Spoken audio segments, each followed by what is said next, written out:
पड़ जाएगा, हम जी एडवांस देंगे, होना तो क्रैक है नहीं आ रहा मुझे ये क्वेश्चन, मुझे ये चैप्टर इतनी अच्छी तरह आता था, मैं इस चैप्टर की इतनी प्रिपरेशन कर आई थी, बट इसका क्वेश्चन ही नहीं आ रहा उस time. Hello everyone, welcome to my channel. I am Tisha and this video is about last 15 days JEE advanced strategy.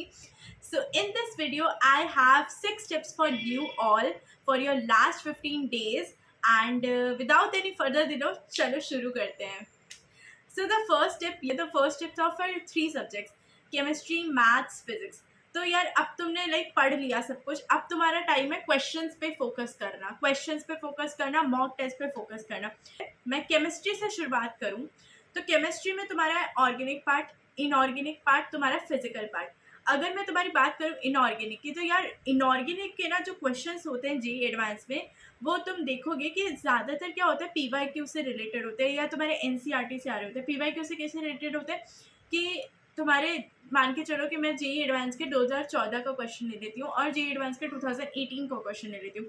क्या होता है कि उन दोनों के एमसीक्यूज़ के जो आंसर्स होंगे और 2014 के जो आंसर्स होंगे उनको मिक्स मैच करके तुम्हारे न्यू एडवांस में क्वेश्चंस बन जाते हैं. तो इनऑर्गेनिक का मैंने ये पैटर्न देखा है कि ऐसा जनरली होता है. तो इनऑर्गेनिक के लिए पीवाईक्यू ना बहुत इंपॉर्टेंट होता है, और जो पीवाईक्यूज करते हो तो जो तुम्हें यार कॉन्सेप्ट्स मिलते हैं ना उनको रोट डाउन करना भी उतना ही इंपॉर्टेंट होता है. प्लस एनसीईआरटी भी के लिए बहुत इंपॉर्टेंट होती है. कभी कभार क्या होता है कि एनसीईआरटी से कोई कॉन्सेप्ट या कोई टॉपिक या कोई हेडलाइन उठकर आ गई, कोई लाइन उठकर आ गई और वो तुम्हारे एमसीक्यू में आ गई, तो तुम्हें पता होगा तो तुम कर दोगे, है ना. तो एनसीईआरटी मैं बोलूँगी कि 15 डेज में एनसीईआरटी रिवाइज करो, या तुमने अगर इनऑर्गेनिक के कोई अपने शॉर्ट नोट्स बना रहे तो वहाँ से भी रिवाइज कर सकते हो, no problem. But mock test बहुत दो और पीवाईक्यूज बहुत करो. अब बात करते हैं ऑर्गेनिक की. ऑर्गेनिक की प्रैक्टिस मैं बताऊंगी कि अभी तुम्हारे कॉन्सेप्ट क्लियर होंगे, तुम्हारे रिविजन हो रखा होगा, अब तुम ऑर्गेनिक की प्रैक्टिस करोगे पीवाईक्यूज और मॉक टेस्ट से, और न्यू क्वेश्चंस लगाओ यार. बिकॉज मेरा टाइम जब था ना तो मैं तो यूट्यूब चैनल को बहुत ज़्यादा प्रेफर करती थी. तो मैं जस्ट टाइप करती थी ऑन यूट्यूब कि JEE advance questions for organic, JEE advance questions for physics, JEE advance questions for maths. तो ऐसे बहुत सारे चैनल्स ओपन हो जाते हैं जो कि तुम्हें न्यू क्वेश्चंस करवाया जा रहा है. वेदांतु हो गया, मैं बताऊं जैसे मैंने किन किन से करा था. नेहा मैथमेटिकली इंक्लाइंड मैम है, उनसे मैंने करा था. वेदांतु से मैंने करा था. तो वो लोगों के क्वेश्चंस मुझे बहुत डिफरेंट लगते थे, तो तुम वहाँ से भी अपने क्वेश्चंस क्लियर, क्योंकि ये जो तुम्हारे 15 डेज का टाइम चल रहा है ना, मैं बताऊँ इस टाइम पे रिविजन से ज़्यादा तुम्हें क्वेश्चंस पे ज़्यादा फोकस करना चाहिए, क्योंकि तुम्हें पता नहीं होता कि यार उस क्वेश्चन में तुम्हारा रिविजन हो जाता है, समझ लो. तो मैं बोलूँगी कि क्वेश्चंस पे ज़्यादा फोकस करो, जहाँ से भी तुम्हें क्वेश्चंस मिल रहे हैं प्रैक्टिस करो. तो यार ये तुम्हारा हो गया फिजिक्स का. मैं वही बोलूँगी कि मॉक टेस्ट दो प्लस क्वेश्चंस करो. अब तीनों में से अगर ये हो सकता है कि यार दीदी मेरा मैथ स्ट्रॉन्ग है, फिजिक्स बहुत वीक है, फिजिक्स में तो मैंने मतलब मेरे को चैप्टर्स बिल्कुल ही नहीं आते हैं, क्योंकि मेरा हाल यही था. तुम्हारा हो सकता है कि मैथ्स वीक हो या तुम्हारा हो सकता है केमिस्ट्री वीक हो. मैं अपना लेकर बताऊँ तो मेरा क्या था कि मैथ्स अच्छा था, केमिस्ट्री भी अच्छा था, बट फिजिक्स मेरा बहुत वीक था. मतलब मेरे को 5-6 चैप्टर ही अच्छी तरह आते थे, मान के चलो कि मेरे को आते ही नहीं थे. और उस टाइम पे होता है अभी अगर मेरे कोई बच्चा देख रहा हो तो उसको भी डिसअपॉइंट हो रहा होगा कि यार मेरा तो कुछ नहीं होगा, मुझे तो फिजिक्स में सिर्फ 5-6 चैप्टर आते हैं, या मेरे को मैथ्स में 5-6 आता है. कोई भी एक सब्जेक्ट हो सकता है जो बहुत वीक हो और तुम्हें उसमें कुछ नहीं आता हो. तो यार मैं बताऊँ उसमें ना डिसअपॉइंट होने की बिल्कुल ज़रूरत नहीं है. नहीं आता इट्स ओके, पर वो 5-6 आते हैं ना, उसको स्ट्रॉन्ग कर रहे हो ना, वो इट्स वेरी इंपॉर्टेंट. तुम्हें एडवांस में चैप्टर कम आए बट कॉन्सेप्ट्स क्लियर हो, उसका कोई क्वेश्चन उठ कर आए तो तुम उस पर कॉन्सेप्ट लगा पाओ, दैट्स इंपॉर्टेंट. अपनी स्ट्रैटेजी बनाओ, क्योंकि अब 15 डेज बचे. तुम ऐसा नहीं है कि न्यू चैप्टर उठा रहे हो फिजिक्स में या जो भी वीक सब्जेक्ट है उसमें से अपना न्यू चैप्टर उठा रहे हो और उसको करने में लग रहे हो. नहीं, उससे क्या होगा कि तुम्हारा जो स्ट्रॉन्ग वाला सब्जेक्ट या स्ट्रॉन्ग कॉन्सेप्ट होंगे ना, वो तुम्हारे पीछे जाते जाएंगे और जो तुम नया पढ़ रहे हो ना वो आगे आता जाएगा. And that's not worth it. जो स्ट्रॉन्ग है उसको और स्ट्रॉन्ग करो, ठीक है. तो यार मूव करते हैं अपने टिप 2 पे. तो tip 2 is all about mock test strategy. अब ये मॉक टेस्ट स्ट्रैटेजी क्या है? ये स्ट्रैटेजी ऐसी स्ट्रैटेजी है कि तुम्हारा जेईई एडवांस का जो टाइमिंग होता है वो कैसा होता है, 9 to 12, 2:30 to 5:30 ये टाइमिंग होता है. अब इसको यार अपने माइंडसेट में लाने के लिए, क्योंकि बहुत लंबा टाइम ही हो गया 9 to 12, 2:30 to 5:30, इसको अपने माइंडसेट में लाने के लिए मैंने क्या किया था, मेरी ये टिप बताऊँ. मैंने क्या किया था कि अपने कुछ मैंने तो 30 डेज 1 मंथ पहले शुरू कर दिया था, बट तुम अभी भी कर सकते हो। 15 डेज़ पहले क्या करो, उसी टाइम पे लाइक वीक में अगर तुमने अपने 3 डेज़ बना रखे हैं कि यार इस दिन मुझे अपना मॉक टेस्ट देना है, या अपने 2 डेज़ बना रखे हैं कि मुझे इस दिन अपना मॉक टेस्ट देना है, तो उसी पैटर्न में मॉक टेस्ट दो। लाइक मैं 9 बजे बैठूँगा, 12 बजे उठूँगा, फिर मेरा जो टाइम होगा मैं उसमें अपना लंच करूँगा, एंड आफ्टर दैट मैं 2:30 दोबारा बैठकर 5:30 पे उठूँगा। ये तुम्हारा होना चाहिए, और ये होना ही चाहिए। ये टिप है, बट इसको अप्लाई करो ही करो। लाइक इससे तुम्हारे बहुत इंप्रूवमेंट्स होंगे, क्योंकि जनरली मैं भी बहुत नाइट टाइम वाली थी। लाइक मेरे को नाइट में पेपर देना, नाइट में पढ़ना अच्छा लगता था, बट पता है जी एडवांस के लिए ये नहीं होता है। तुम्हें अपने माइंड को प्रिपेयर करना पड़ेगा पहले से ही कि यार मैं अगर पेपर देने जा रही हूँ 9 to 12, 2:30 to 5:30, तो मेरा उस टाइम पे क्या होगा कि माइंड, अगर 15 डेज पहले से ये करते हो तो माइंड पकड़ ले। यार ज़रूर ज़रूर अप्लाई करना कि वीक में अगर तुमने 2 to 3 डेज अपने बना रखा है, तो वही 9 to 12 बैठो, पेपर पे पूरा फोकस। आफ्टर दैट अपना लंच लो, उसी टाइम पे लंच लो, क्योंकि तुम वहाँ भी इसी टाइम पे लंच लोगे। 12 to 2:30 गैप में अपना लंच लो। आफ्टर दैट 2:30 दोबारा बैठो और 5:30 उठो। ये तुम्हारा 15 डेज में पेपर का स्ट्रैटेजी तो यही होना चाहिए, मॉक टेस्ट स्ट्रैटेजी मेरे अकॉर्डिंग होना चाहिए। टिप 3 की तरफ हम मूव करते हैं। उसके बाद मैं बोलूँगी कि मॉक टेस्ट तुमने देख लिया, मतलब 5:30 तुम उठ गए। अब तुम्हारा 1 आवर ले लो रेस्ट के लिए, ठीक है। 1 घंटा तुम अपना थोड़ा अपना माइंड फ्रेश कर लो, थोड़ा रेस्ट ले लो, बाहर हवा वॉक करने जाओ, ठीक है। क्योंकि वॉक भी बहुत एडवांस के लिए इंपॉर्टेंट है। मैं बताऊँ कि क्या होता है, एडवांस के क्वेश्चंस बहुत न्यू होते हैं, तो उसमें तुम 1 घंटा हो गया तुम्हारा, दोबारा आओ, 9 बजे से 12 बजे वाला पेपर उठाओ, अपनी गलतियाँ देखो कि भाई मैंने यहाँ गलतियाँ करी है, जहाँ गलतियाँ करी है उस क्वेश्चंस को उठाओ, उनके आंसर्स देखो और दोबारा सॉल्व करो। Paper analyse, and this is very very important कि तुम अपना पेपर एनालाइज करो कि मैंने कहीं यार सिली मिस्टेक्स तो नहीं कर दी, बिकॉज दैट्स इंपॉर्टेंट यार। कि तुम नेगेटिव मार्किंग कर आ रहे हो, उससे बढ़िया है ना कि तुम अपना पहले से उस माइंड सेट में ढलो कि पहले से अपने अगर तुमने जैसे कि आज मैंने कोई सिली मिस्टेक करी, मैंने उसको एनालाइज करा, तो मैं नेक्स्ट डे उस पर नहीं जाऊँगी, मैं उस सिली मिस्टेक से बचूंगी, क्योंकि मुझे याद आएगा कि मैंने यार पिछली बार वही सिली मिस्टेक करी थी, ठीक है। तो ये चीज़ बहुत इंपॉर्टेंट है। पेपर देकर जस्ट पेपर दे दिया उसका मतलब बिल्कुल नहीं होता, पेपर को एनालाइज करना भी उतना ही इंपॉर्टेंट होता है।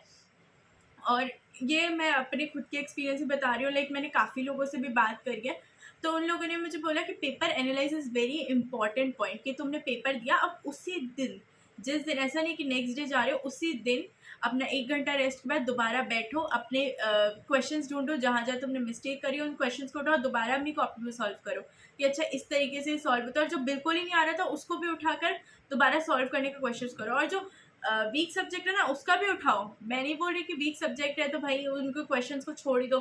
ऐसे मेरे बता रही हूँ कि फिजिक्स में 5-6 चैप्टर याद है, तो मैं सिर्फ उनके क्वेश्चंस देखी हूँ, बाकी मैंने छोड़ दिए। क्यों? बाकी को भी कर लो, क्या ही प्रॉब्लम है? तुम्हें सोल्यूशन ही तो देखना है, क्या पता वही सेम क्वेश्चन उठ कर आ जाए, समझ रहे हो?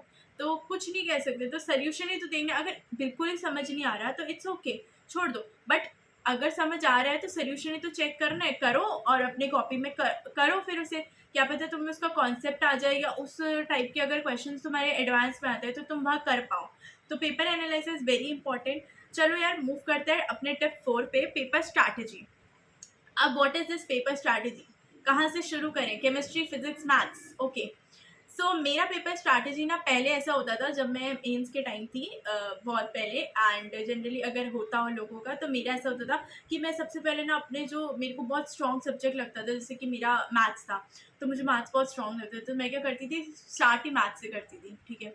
एंड दैट्स बहुत बड़ा मिस्टेक था मेरा, क्योंकि क्या होता है कि हम अगर अपने स्ट्रॉन्ग से, अगर मैं एक चीज़ बताऊँ तुम्हें, अगर हम हमारे स्ट्रॉन्ग सब्जेक्ट से शुरू करते हैं ना, ये मेरा थिंकिंग बनाया मैंने और मेरा ऐसा है कि अगर हम हमारे स्ट्रॉन्ग सब्जेक्ट से, तो हम उस चीज़ में ना बहुत एक्साइटेड होते हैं। जैसे कि मान के चलो मेरा मैथ्स बहुत स्ट्रॉन्ग था, तो मैं बहुत एक्साइटेड रहती थी कि यार कोई भी क्वेश्चन आ रहा है मैं कर रही हूँ, नहीं हो रहा तो भी मैं कर रही हूँ, मतलब टाइम जा रहा है, 2 घंटा चला गया और मैं देख रही हूँ 1 घंटा बचा है, 2 सब्जेक्ट बचे हैं, फिर भी मैं कर रही हूँ, क्योंकि मैं उस चीज़ को लेकर बहुत स्ट्रॉन्ग और कॉन्फिडेंट थी, क्योंकि मैथ्स मेरा अच्छा था। तो ऐसा जनरली होता है, तुम्हारे साथ हो सकता है तुम्हारा फिजिक्स अच्छा, केमिस्ट्री अच्छा, तो हम क्या हो जाते हैं, जब हमारी कोई चीज़ स्ट्रॉन्ग होती है ना, तो हम उस चीज़ को लेकर कॉन्फिडेंट और एक्साइटेड हो जाते हैं कि भाई यार ये तो करना ही है, मतलब अगर स्टिक हो गई तो भी मेरे को यही करना है बस, ठीक है। तो ऐसा जनरली होता है। और अगर तुम लोग ऐसा कर रहे हो तो तुम लोगों ने भी अगर ऐसा नोटिस करा तो बताना, ऐसा होता है। तो ना इसमें मैं बताऊंगी कि क्या प्रॉब्लम होती है ना, कि ठीक है तुम्हारा मैथ स्ट्रांग है, तुमने ज़्यादातर क्वेश्चंस मैथ्स में कर दिए, 1 घंटा बचा है, उसमें क्या करोगे केमिस्ट्री फिजिक्स, क्योंकि ये चीज़ बहुत हो जाती है, हम चाहते नहीं है करना बट हम उस स्ट्रॉन्ग चीज़ में एक्साइटमेंट में डूब जाते हैं। तो इसके लिए मैं बताऊंगी कि जे एडवांस में ना ऑलवेज बिगिंस विद केमिस्ट्री। अगर तुम्हें ये सही नहीं लगता, जैसा कर रहे हो वैसा करो, बट मैं बोलूँगी कि एक बार 3 दिन मॉक टेस्ट में अपना ट्राई करो ये चीज़। अगर अच्छा लगता है तो कंटिन्यू रखो, नहीं लगता है तो यार अपना जैसे स्ट्रैटेजी रख रहे हो वैसा ही रखो। बट मैं बताऊँगी always begin with chemistry. Chemistry में क्या होता है, इनऑर्गेनिक के क्वेश्चंस आते हैं, तो वो क्या होता है कि आता है तो करो, नहीं आता तो आगे बढ़ो, लाइक कुछ सॉल्व नहीं करना उसे तुम्हें। इनऑर्गेनिक में ना अगर तुम्हें आ रहा है, तुमने वो पढ़ा है तो तुम करोगे, नहीं पढ़ा है तो आगे बढ़ो, तो जल्दी जल्दी हो जाएगा, तुम उस पर स्टिक नहीं रहोगे। तुम्हें ऐसा तो होगा कि हाँ मैंने कर लिया भाई, मान के चलो कि मैंने आधा घंटा या 45 मिनट्स केमिस्ट्री को, जनरली लोग इतना ही देते हैं एडवांस के अंदर, हाफ एन आवर देते हैं जनरली। अगर मैं बताऊँ टॉपर्स का स्ट्रैटेजी तो वो सिर्फ हाफ एन आवर देते हैं, बट अगर ठीक है अगर हम एवरेज बच्चों का बात करके दे रहे हैं तो तुम 45 मिनट्स दे दो, 50 मिनट्स दे दो।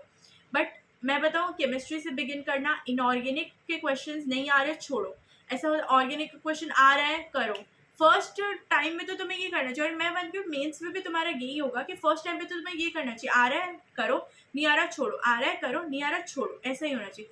तो केमिस्ट्री से हमने बिगिन कर लिया भाई, हमने करा छोड़ा। अब आता है कि कौन सा मेरा मैथ स्ट्रॉन्ग है या फिजिक्स स्ट्रॉन्ग है, किसको किसको चूज करूँ। तो अब मेरा मैथ स्ट्रॉन्ग था तो मैं उसको लास्ट में करती थी, मैं अपना बताती हूँ। मैं पहले फिजिक्स कर लेती थी जिसमें मुझे सिर्फ 5-6 चैप्टर आते थे। क्यों करती थी, अब यार आते ही 5-6 चैप्टर है, समझ रहे हो, तो अगर कोई क्वेश्चन आता भी है, जैसे कि मुझे वो क्वेश्चन वो मैंने पढ़ा ही नहीं रखा, तो मैं उसमें क्या ही सॉल्व करूँगी, मैं उसको छोड़ूंगी ना। अब मुझे मुझे पता होता है मेरे दिमाग में कि यार 5-6 चैप्टर है और मेरे को पता है कि इनमें से क्वेश्चन आएगा तो ही सॉल्व करूंगी, बाकी तो मुझे कुछ आते ही नहीं है, तो उधर भी मेरा टाइम बचेगा। तो मैं क्या करती थी, फिजिक्स में पहले फिजिक्स से शुरू कर देती थी, केमिस्ट्री के बाद फिजिक्स करती थी। वो 5-6 चैप्टर में से अगर कोई क्वेश्चन आ रखे होते थे तो 3-4-5-6 क्वेश्चन मिल ही जाते थे, क्वेश्चन आ रखे थे उनको सॉल्व करती थी, बाकी से छोड़ देती थी। फिर आती थी मैथ्स पे, क्योंकि मैथ्स आ गया बढ़िया स्ट्रॉन्ग मैथ्स पे, अब तुम अपना मैथ्स का सारा काम कर लो, या तो फिजिक्स पे आ गए जो स्ट्रॉन्ग है उस पर आओगे ना लास्ट में, तो उसका सारा काम करो, फिर दोबारा अपने केमिस्ट्री पे मूव करो, ऐसे सर्कल में केमिस्ट्री वीक स्ट्रॉन्ग, ऐसे केमिस्ट्री वीक स्ट्रॉन्ग, दोबारा केमिस्ट्री पे गई। जो मैंने नहीं करे थे मैंने उसमें और दिमाग लगाया, क्या पता आ जाए, क्योंकि मैंने ऐसे क्वेश्चंस भी छोड़े होंगे जिनमें ज़्यादा टाइम लग रहा होगा बट मैंने उस टाइम उसको करा नहीं होगा, क्योंकि मैं क्या सोच रही थी कि पहले जो आ रहा है वो वाले कर लेती हूँ, ठीक है। और ये जनरली तुम्हारा होना चाहिए, जो आ रहा है उसको पहले पहले पहले करते जाओ, और फिर लास्ट में दोबारा जब मूव करो, दोबारा जो लगता था कि यार टाइम देकर हो जाएगा उस पे जाओ, ठीक है। तो ये हो गया यार तुम्हारा पेपर का स्ट्रैटेजी। टिप 5 ये था जो इसमें मैंने इंक्लूड भी कर दिया शायद, टाइम बाउंडेशन, स्टिक मत होना किसी भी क्वेश्चन पे, उसको अपनी ईगो पे मत लेना, क्योंकि मैं अपना पर्सनली बताऊं तो ऐसा होता था, और जनरली ज़्यादातर बच्चों पे हो जाता है कि हम अपने ईगो पे ले लेते हैं कि क्यों नहीं आ रहा, वो हमारा मतलब मन करता है यार कि मतलब क्यों नहीं आ रहा मुझे ये क्वेश्चन, मुझे ये चैप्टर इतनी अच्छी तरह आता था, मैं इस चैप्टर की इतनी प्रिपरेशन कर कर आई थी, बट इसका क्वेश्चन ही नहीं आ रहा। उस टाइम पे दिमाग ऐसा हो जाता था गुस्से वाला, है ना, बहुत फ्रस्ट्रेटेड हो जाते हैं हम। और ऐसे तुम अगर मॉक टेस्ट देते होंगे तो तुम्हें होता होगा कि यार ये चैप्टर तो मैंने बहुत अच्छी पढ़ा था, इसमें तो मैं इतनी कॉन्फिडेंट थी कि इसका क्वेश्चन आएगा तो मैं लगा ही दूंगी, ऐसा ऐसा होता था। बट ठीक है, कभी कभार एडवांस में डिफ़िकल्ट आ जाए उस सब्जेक्ट से, स्टिक मत होना, ईगो पे मत लेना कि यार मैं इसको ही पढ़कर आई हूँ, यही नहीं हो रहा तो बाकी क्या हो गए। और ये भी कॉन्फिडेंस कभी मत छोड़ना, देखो एडवांस के पेपर में अपना बीच में कॉन्फिडेंस मत छोड़ना। अगर तुमसे एडवांस के ज़्यादातर क्वेश्चन नहीं बन रहे ना, क्योंकि यार अगर तुम जितना आ रहा है उतना भी करके जाओगे ना, बस अपने दिल पे रखना कि मुझे जितना आएगा मैं उतना ही करूँगा, ठीक है। कॉन्फिडेंस बिल्कुल नहीं छोड़ूंगा कि नहीं आ रहा यार नहीं आ रहा, उसने इतने मतलब मेरा तो कुछ नहीं होगा, मैंने तो सिर्फ एडवांस के इतने कम अटेम्प्ट करे, क्या ही होगा, नहीं। कॉन्फिडेंस बिल्कुल नहीं छोड़ना, आ रहा है, क्योंकि दिमाग में क्या होता है, अगर जब हम अपने दिमाग में कॉन्फिडेंस छोड़ देते हैं ना, ये सारे थॉट्स लाने लग जाते हैं, तो हमारा माइंड चलना ही बंद हो जाता है। तो ये सारे थॉट्स जब पेपर के वक्त बिल्कुल नहीं लाने हैं कि मेरा कुछ नहीं हो रहा, मुझे कोई क्वेश्चन है लगातार 5-6 क्वेश्चन नहीं आ रहे तो भी कोई प्रॉब्लम नहीं है, और मैं पता 7वां क्वेश्चन तुम्हारे लिए बनाओ, क्या पता 10वां क्वेश्चन तुम्हारे लिए बनाओ और वो ईजी हो, तुम कर पाओ।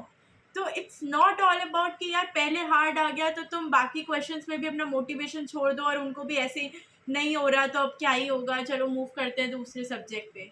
नो भाई, अगर 5 नहीं आ रहे, छोड़ते जा रहे तो मूव करो ना नेक्स्ट क्वेश्चन पे, क्या पता वो इजी आ गए हो।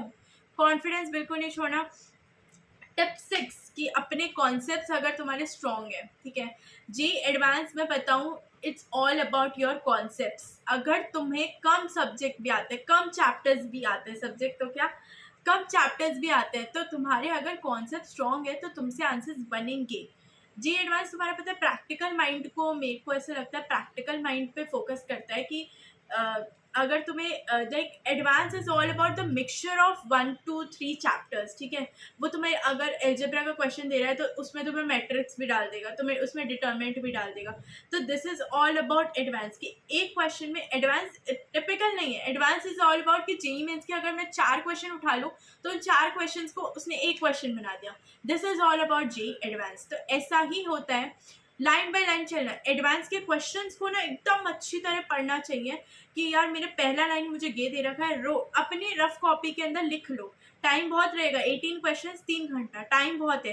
अपनी रफ कॉपी के अंदर लिख लो कि पहला मुझे इसका वैल्यू ये दे रखा है, मुझे इस पे ये कंडीशन दे रखी है। छोड़ना कुछ नहीं है, क्योंकि एडवांस का क्वेश्चन बहुत इंपॉर्टेंट होता है, उसको पढ़ना बहुत इंपॉर्टेंट होता है। कभी कभार क्वेश्चन में ही तुम्हें कुछ दे रखा होता है कि यार ट्रिक बन गई उससे। तो क्या होता है कि एडवांस के क्वेश्चन अच्छी तरह पढ़ना, मुझे ये कंडीशन दे रखा है, मुझे इसका वैल्यू दे रखा है, मुझे ये निकालना है, मुझे कहाँ से निकालना है, सब कुछ अपनी कॉपी में लिख लो। After that begin with question, क्योंकि एडवांस के क्वेश्चंस होते हैं इतने बड़े, इतने लेंथी, ठीक है, समझ लो, देख के ऐसा लगता है कि यार नहीं यार ये तो बहुत डिफिकल्ट है। बट तब जब तुम उन्हें क्वेश्चंस को तोड़ लोगे ना, पार्ट में कर लोगे कि मुझे पहले स्टेटमेंट में मुझे ये दे रखा है, सेकंड में मुझे ये दे, जब तोड़ लोगे ना तब वो तुम्हें बहुत सिंपल लगने लग जाएगा, स्मूथ। ऐसा ही करना है तुम्हें, अपने जो एडवांस के क्वेश्चन है ना उनको तोड़ लेना है उस वक्त, और अपने आंसर्स निकालते जाना है। मतलब कॉन्फिडेंस नहीं छोड़ना है, मस्त रहना है यार, एकदम कूल माइंड रहना है एडवांस के पेपर में, ठीक है। नहीं आ रहा तो भी इट्स ओके, आ रहा है तो भाई बहुत ही बढ़िया है, ठीक है। और लास्टली यार टिप तो मेरी यहाँ ख़त्म हो गई, टिप 6 ही मैं यहाँ तक लाई थी। लास्टली डिसअपॉइंट मत हो अगर अभी मॉक टेस्ट में पेपर्स नहीं बन, मतलब पेपर नहीं बन रहे हैं या मार्क्स नहीं आ रहे हैं, नेगेटिव बहुत होते जा रहे हैं, क्योंकि एडवांस में मुझे लगता है नेगेटिव मार्किंग में ज़्यादातर मार्क्स तो चल जाते हैं, नेगेटिव मार्क्स बहुत होते जा रहे हैं। तो बिल्कुल भी मैं बोलूँगी कि डिसअपॉइंट होने का बिल्कुल मतलब नहीं है। कंसिस्टेंट रहो, रोज़ मॉक टेस्ट दो, मतलब 3 दिन मॉक टेस्ट दो वीक में, और बाकी दिन क्या करोगे, रिविजन, बाकी दिन PYQs, न्यू क्वेश्चंस। नहीं बोलूँगी कि बहुत बच्चों का ये होता है कि जेईई मेंस का परसेंटाइल, दीदी जेईई मेंस का परसेंटाइल 80-90 है, क्या ही फ़र्क पड़ जाएगा, हम जेईई एडवांस देंगे, होना तो क्रैक है नहीं, है ना। ये बहुत होता है, बट ये बहुत बड़ा मिथ है, ऐसा कुछ भी नहीं है। क्योंकि मैंने एक स्टोरी ये भी सुनी है कि 80 परसेंटाइल वाले का भी जेईई एडवांस क्रैक हुआ है, एंड इट्स रियल, होता है, पता है। तुम लोगों को बिल्कुल भी जेईई मेंस और जेईई एडवांस को कनेक्ट नहीं करना है। जेईई मेंस हो गया, कितनी परसेंटाइल आई भूल जाओ, बंद कर दो। अब तुम्हारा टाइम है जेईई एडवांस पे। ये नहीं सोचना है कि भाई यार मेरे फ्रेंड का मेरे से ज़्यादा परसेंटाइल है, उसका तो हो जाएगा, मेरा नहीं होगा, उसने तो मेरे से ज़्यादा पढ़ा हुआ है इसलिए उसका परसेंटाइल ज़्यादा है। नहीं भाई, कभी कभार लक भी होता है, कभी कभार क्या होता है जेईई मेंस पे उसका लक अच्छा होता है, तुमने उससे ज़्यादा पढ़ा होता है, बट फिर भी तुम्हारा परसेंटाइल कम होता है, और ऐसा हुआ होगा। इसको बिल्कुल भी डीमोटिवेशन की तरह बिल्कुल नहीं लेना है। मेंस का परसेंटाइल को एडवांस से कंपेयर करना ही नहीं है। मेंस के कितने भी गंदे परसेंटाइल हो, तुम्हें ट्राई ज़रूर देना है। लाइफ में ये होता है कि यार ट्राई हमेशा दो, नहीं होता है, इट्स ओके। बट अगर तुमने उस चीज़ को ट्राई नहीं दिया, उसके बारे में पहले ही सोच के एकदम डीमोटिवेट हो गए या डिसअपॉइंट हो गए, तो फिर क्या ही मतलब। आप ये सोचो कि आप जेईई एडवांस दे रहे हो, अगर हम गूगल पे सर्च करें तो इट्स इंडिया टफेस्ट एग्जाम, आप वो देने जा रहे हो, उसको एज एन कभी कभी डर की तरह भी लो कि ओ माय गॉड मैं भी एडवांस दे सकता हूँ, कोई बात नहीं मेरा परसेंटाइल कम है तो दो भाई। It's not related to mains. कभी कभार आपका एडवांस के अंदर आपके कॉन्सेप्ट अगर कुछ सब्जेक्ट्स के स्ट्रॉन्ग होते हैं तो आप क्लियर करोगे, and I wish you all the best कि आप लोग क्लियर करो। और इस वीडियो से आपको बहुत सारे टिप्स और यूजफुल चीज़ें मिली हो। So I wish you all the best for your JEE Advance and I hope कि सबको अपने ड्रीम कॉलेज मिले। एंड यही हम वीडियो एंड करते हैं। Bye bye guys, and